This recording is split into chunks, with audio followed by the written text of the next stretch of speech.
Welcome to Telangana వెలుగు. నేను మీ రాజు. ప్రస్తుతం మనతో పాటు షాద్ నగర్ భారతీయ జనతా పార్టీ రాష్ట్ర కార్యవర్గ సభ్యులు పాలమూరు విష్ణువర్ధన్ రెడ్డి గారు ఉన్నారు. సో ఈ రోజు హర్యానా జమ్మూ కాశ్మీర్ లో కూడా బీజేపీ విజయడంగా మోగించింది. మరి జమ్మూ కాశ్మీర్ లో ఓడిపోవడానికి గల కారణాలు ఏంటనేది మరిన్ని విషయాలు వారితో మాట్లాడదాం. నమస్తే విష్ణువర్ధన్. నమస్తే. సో విష్ణువర్ధన్ గారు ఈ రోజు హర్యానాలో గెలిచారు. సో సర్వేలన్నీ తారుమారు చేసి మరి గెలుపొందడం అనేది జరిగింది. కాశ్మీర్ లో మాత్రం ఓడిపోయారు. దాదాపుగా లక్షల కోట్లు పెట్టారు. అయినప్పటికీ జమ్మూ కాశ్మీర్ లో ఓడిపోవడం అనేది జరిగింది. సో ఈ రిజల్ట్ ని మీరు హ్యాపీగా ఎంజాయ్ చేస్తున్నారా లేకపోతే బాధపడుతున్నారా? తప్పకుండా ఈ మిశ్రమ ఫలితాలు. అయితే కశ్మీర్ విషయంకి వచ్చేసరికి కాశ్మీర్లో ఒక ప్రత్యేకమైన పరిస్థితులు ఏర్పడ్డాయి. ఇక్కడ కశ్మీర్ యొక్క ప్రజలు చాలా వరకు అభివృద్ధికి ఆకర్షితులైనప్పటికీ 370 ఆర్టికల్ తీసేసిన తర్వాత నేషనల్ కాన్ఫరెన్స్ కానీ మరి కాంగ్రెస్ పార్టీ కానీ రెండు కూడా కలిసి ప్రజలను అనేక రకాలుగా మభ్యపెట్టడం జరిగింది. 370 ఆర్టికల్ తీసేసిన తర్వాత వాళ్ళ మీద నిర్బంధం పెరుగుతుందనే ఒక భయాన్ని, రకరకాల ప్రచారాన్ని చేయడం వల్ల కొంత గందరగోళ పరిస్థితుల మధ్య కొన్ని సీట్లు తగ్గడం జరిగింది. లేని విధంగా కశ్మీర్లో సుమారు 60% పోలింగ్కి ప్రజలు హాజరు కావడం అనేది గణనీయమైన ప్రజాస్వామ్య విజయం అని చెప్పి ప్రపంచమంతా చెప్తా ఉంది. కశ్మీర్లో ఎన్నికలు జరుగుతున్నప్పుడు అనేక దేశాల ప్రతినిధులు కశ్మీర్లో పర్యటించడం జరిగింది. ఎన్నికలు నిష్పాక్షికంగా జరుగుతున్నాయా లేదా అని. ఈ నిష్పాక్షికమైన ఎన్నికలలో, పారదర్శకమైన ఎన్నికలలో ప్రజలు ఇవాళ కశ్మీర్ యొక్క ప్రజలు విజయం సాధించారు. ఇవాళ ప్రజాస్వామ్యం విజయం సాధించిందని ఇవాళ భారతదేశం మొత్తం కూడా ఇవాళ ఎంతో సంతోషపడతా ఉన్నది. ఎందుకంటే తుపాకీ వదిలి ఓటు ద్వారానే మేము మార్పును తీసుకొస్తామని ఇవాళ కశ్మీరీ ప్రజలు అయితే నిర్ణయం తీసుకున్నదో అది ఇవాళ ప్రపంచమంతా గమనించింది. అది ఖచ్చితంగా నరేంద్ర మోడీ సాధించిన అతి గొప్ప విజయం. 370 ఆర్టికల్ని తీసేయడం వల్ల ఇవాళ ప్రజాస్వామ్యం అనేది ఇంకా బలమైంది అని చెప్పేసి ఇవాళ కశ్మీర్ ప్రజలు నిరూపించారు. సరే, గెలుపోవటంలు అనేవి ఆ యొక్క పార్టీల యొక్క స్లోగన్లను బట్టి అటు ఇటు మారుతుండవచ్చు. కశ్మీర్ ప్రజలు కూడా ప్రస్తుతం అయితే ఓటింగ్ విధానం చూస్తే, ఓట్ల శాతం చూస్తే భారతీయ జనతా పార్టీకి అన్ని ఎన్నికల కంటే ఇప్పుడు చాలా ఎక్కువగా ఓటింగ్ పర్సెంటేజ్ పెరిగింది కశ్మీర్ జమ్మూ కాశ్మీర్ రాష్ట్రంలో. అదేవిధంగా హర్యానా విషయానికి వస్తే హర్యానాలో కాంగ్రెస్ మిత్రపక్షాలు అనేక ఉచిత హామీలు ఇచ్చినాయి. 6,000 రూపాయలు పెన్షన్ చేస్తామని రైతులని అనేక రకమైన అబద్ధ హామీలు ఇచ్చారు.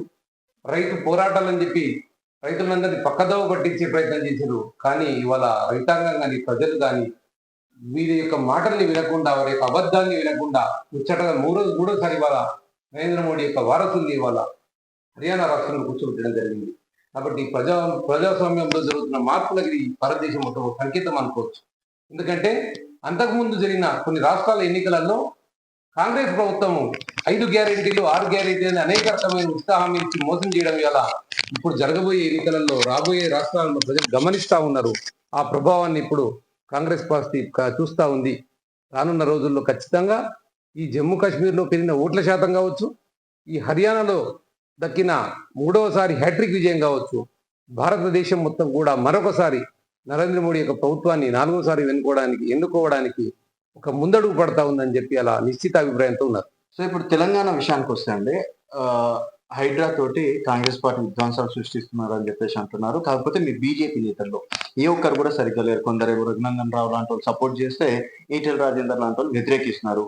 అండ్ గ్రూప్ రాజకీయాలు కూడా బీజేపీలో ఎక్కువగా ఉండడం వల్లనే బీఆర్ఎస్ కి మళ్ళీ ఆ ప్లేస్ ఇస్తున్నారు, సెకండ్ ప్లేస్ అని చెప్పేసి వస్తుంది. సో మీరు కావాలని బీఆర్ఎస్ కి ప్లేస్ ఇస్తున్నారా? నిజంగా బీజేపీలో గ్రూప్ రాజకీయాలు అనేది ఉన్నాయి అనుకోవచ్చు? అసలు అట్లాంటివి ఏం లేవు. బీజేపీలో ఎప్పుడు గ్రూపులు ఉండవు. అందరూ కూడా ఒకే గ్రూపు, పార్టీ గ్రూపే. అందరూ కూడా ప్రధానమంత్రి నరేంద్ర మోడీ గారి ఆదేశాన్ని తూచా తప్పకుండా పాటిస్తారు.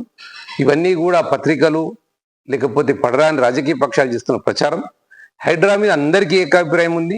మొన్న ఏదైతే రైతు దీక్ష చేసిండ్రు, నిరసన దీక్ష, ఆ రోజు చూసిండ్రు 8 మంది ఎంపీలు, 8 మంది ఎమ్మెల్యేలు కూడా 24 గంటల దీక్ష సమిష్టిగా, సంఘటితంగా, సమైక్యంగా గట్టిగా కృషి చేయడం జరిగింది రైతుల పక్షాన. ఇవన్నీ కూడా అపోహలు. ఇవన్నీ బీఆర్ఎస్ పార్టీ, కాంగ్రెస్ పార్టీ రెండు కలిసి చేస్తున్న ఒక ప్రచారం మాత్రమే. వాళ్ళ ఉనికి కోసం పెద్దగా ఎటువంటి ఆశలు లేనప్పుడే 8 మంది ఎంపీలని గెలిచిన మన భారతీయ జనతా పార్టీ, సగం మంది ఎంపీని గెలిచిన భారతీయ జనతా పార్టీ రానున్న రోజుల్లో అధికారాన్ని చేజిక్కించుకుంటుందనే ఒక భయంతో ఇవాళ కాంగ్రెస్ వాళ్ళు కానీ టీఆర్ఎస్ వాళ్ళు కానీ రకరకాల ప్రయత్నాలు చేస్తూ ఉంటారు. ఆ లెక్కకు వస్తే కాంగ్రెస్లోని అనేక రకమైన వర్గ పోరాటాలు అని చెప్పి ప్రచారం ఉంది. టీఆర్ఎస్లో కూడా ఒకరు హరీష్ రావు వర్గం అని, ఒకరు కేటీఆర్ వర్గం అని, ఇంకొక వర్గం అని చాలా రకాల ప్రచారాలు ఉన్నాయి. ఒక భారతీయ జనతా పార్టీలో మాత్రమే ఏకాభిప్రాయం, సమిష్టి కృషి, సమైక్యమైన ఒక భావన ఉందని నా అభిప్రాయం. ఓకే. అండ్ రేపటి నాడు అంటే ఏ కార్యక్రమాలు తీసుకున్న బీజేపీ యూనిట్ గా చేస్తుంది అనుకోవచ్చా? నెక్స్ట్ కాంగ్రెస్ ని ఢీకొట్టే పార్టీ బీజేపీ అవుతుందని చెప్పేసి అనుకోవచ్చు. ఎందుకంటే ఇంకా రాష్ట్ర అధ్యక్షుడు ఎన్నుకోలేదు. ఆల్రెడీ వాళ్ళు బీసీలకి పెద్దపీట వేస్తున్నాం, కులగణన చేస్తున్నాం, బీసీ అంటే ఒక క్యాండిడేట్ కి రాష్ట్ర అధ్యక్షుడు పదవి కూడా ఇవ్వడం అనేది జరిగింది. మీరు గమనిస్తే కులగణన అనేది ఇంకా కాంగ్రెస్ పార్టీ సరిగ్గా నిర్ణయం తీసుకుంటలేదు. నరేంద్ర మోడీ గారు ఎప్పుడో దాదాపు 4 సంవత్సరాల కిందనే కులగణన చేయడం మంచిది, కులగణన చేయాలని చెప్పి నిర్ణయించారు. ఎంఆర్పిఎస్ మాదిగ రిజర్వేషన్ల విషయంలో కావచ్చు, కులగణన విషయంలో కావచ్చు, స్థానిక సంస్థల బలోపేతం విషయంలో కావచ్చు, భారతీయ జనతా పార్టీకి ఉన్న స్పష్టమైన వైఖరి వాళ్ళ కాంగ్రెస్కి లేదు. బీజేపీ పార్టీ ఒక్క కాంగ్రెస్నే కాదు, టీఆర్ఎస్ని కాంగ్రెస్ని రెండింటినీ కూడా ఉమ్మడిగా ఎదుర్కొన్నా సరే రాబోయే రోజుల్లో ఈ తెలంగాణ రాష్ట్రంలో అధికారం రావడం ఖాయం. అది నిన్న జరుగుతున్న సభ్యత్వాలే నిరూపిస్తున్నాయి. అంతకుముందు 4-5 లక్షల సభ్యత్వం చేస్తే కష్టమన్న భావన నుంచి ఇప్పటికే దాదాపు 20 లక్షలు దాటిపోయింది సభ్యత్వం. 15వ తారీఖు ముగించిపోయే ఈ సభ్యత్వానికి 40 నుంచి 50 లక్షల మంది టార్గెట్ చేయడం జరిగింది. ప్రజలు ఏ గ్రామం మీద స్వచ్ఛందంగా ఫోన్లు తీసుకొని వాళ్ళ యొక్క డీటెయిల్స్ నింపుతూ మేమే సభ్యత్వం చేస్తామని చెప్పి వాళ్ళ ఎదురొచ్చి సభ్యత్వం చేస్తూ ఉన్నారు. దాదాపు 50 లక్షలు టార్గెట్ ఇచ్చారు. బట్ ఇప్పటికి 12 లక్షలు మాత్రమే టార్గెట్ రీచ్ కావడం అనేది జరిగింది.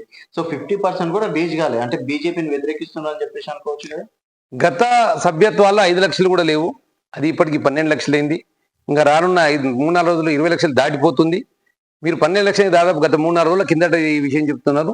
దాదాపు ఇప్పుడు 14 నుంచి 15 లక్షలు వచ్చేసింది. 20 లక్షలు అనేది ఇంకో 2-3 రోజుల్లో వస్తుంది. ఈ సభ్యత్వం కొంత తగ్గడానికి కూడా కారణం తెలంగాణ, ఆంధ్ర రాష్ట్రాల్లో భారీ ఎత్తున ఒక 20 రోజులు వరదలు డిస్టర్బ్ చేయడం వల్ల సభ్యత్వం అనేది ఇంకా అప్పటికి పుంజుకోలేదు. ఇప్పుడు పూర్తి స్థాయిలో పుంజుకుంటా ఉంది.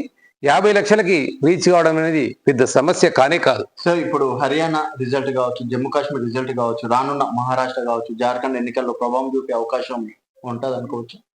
ఖచ్చితంగా హర్యానా ఎన్నికల ప్రభావం కానీ, జమ్మూ కాశ్మీర్లో ప్రశాంతమైన వాతావరణంలో జరిగిన ఎన్నికల్లో భారతీయ జనతా పార్టీకి ఓటింగ్ పర్సెంటేజ్ పెరగడం కానీ, ఇవి కాకుండా నరేంద్ర మోడీ గారి మూడోసారి చేస్తున్న పాలన యొక్క ప్రభావం జార్ఖండ్, మహారాష్ట్ర మీద ఖచ్చితంగా ఉంటుంది.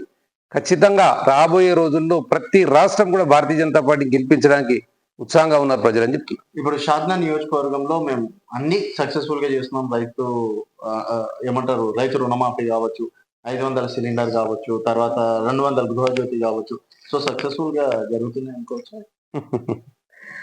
ఇప్పుడు మీరు ఒక పాత్రికేయునికి వచ్చిండ్రు, మీకు సిలిండర్ వచ్చిందా? మీరు ఆలోచించాలి. అయితే పాత్రికేయుల ముందు కూడా అబద్ధాలు చెప్పడానికి సిద్ధపడ్డారు ఇవాళ కాంగ్రెస్ వాళ్ళు ఏదైతే ప్రెస్ మీట్ లో రకరకాలుగా చేస్తున్నామన్నారో అక్కడ ఉన్న పాత్రికేయులను అడగాలి. ఏమని అడగాలంటే, అయ్యా మీకు అన్ని గృహజ్యోతి అందరికి వచ్చిందా, అందరికీ సిలిండర్ వచ్చిందా, అందరికీ రుణమాఫీ అయిందా అని అన్నాక వాళ్ళు కనుక పత్రికా సమావేశంలో నిజాలు చెప్తే ప్రజలు నమ్ముతారు. ఎందుకంటే ఇవాళ గ్రామాలలో తిరగలేని పరిస్థితి ఉంది కాంగ్రెస్కి.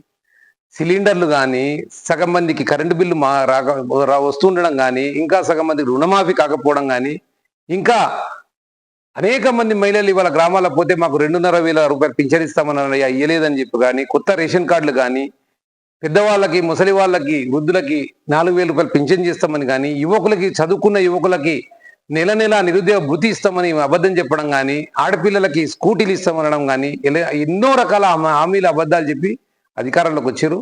ఏ ఒక్కటి సరిగ్గా నెరవేర్చలేదని చెప్పి ఇలా ప్రజలంతా కర్రు కాల్చి వాత పెట్టడానికి సిద్ధంగా ఉన్నారు. రేపు స్థానిక సంస్థల ఎన్నికలు వస్తే బీజేపీ సిద్ధంగా ఉందా? షాద్నార్లో డెఫినెట్ గా గెలుస్తుంది. షాద్నార్ ఒక్కటే కాదు, స్థానిక సంస్థల ఎన్నికల కోసం తెలంగాణ రాష్ట్రం మొత్తం బీజేపీ ప్రతి కార్యకర్త సిద్ధంగా ఉన్నాడు.